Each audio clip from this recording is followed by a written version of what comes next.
Lapenan dari pasar telu ada tarik kita ke pasar benai dan di sinan barang ti oto. Tukang fikir bati mabu ada balam di agak murai kanai sangka tak suko menarimu.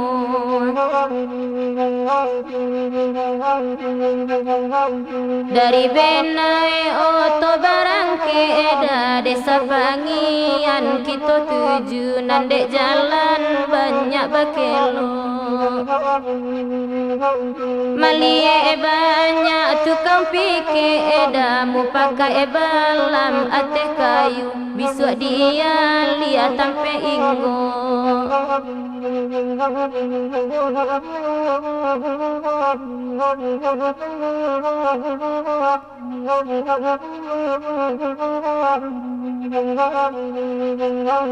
Hari hujan jalan lalinci ada kain uman tujuan kita sampai di tampe sanjo hari.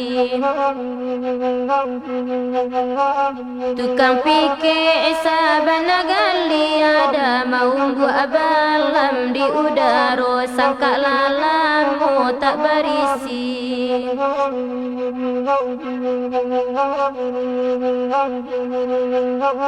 Pedian suapulo barang keeda tujuan oto kabasera sinan galeh di kambang pulo.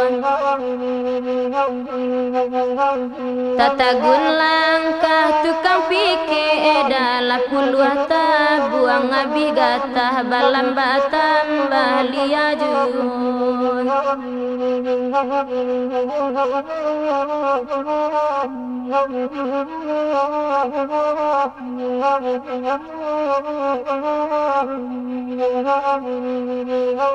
Nalah langang balai basera ada baturi jala tujuan kita di sinan galeh dikembangkan.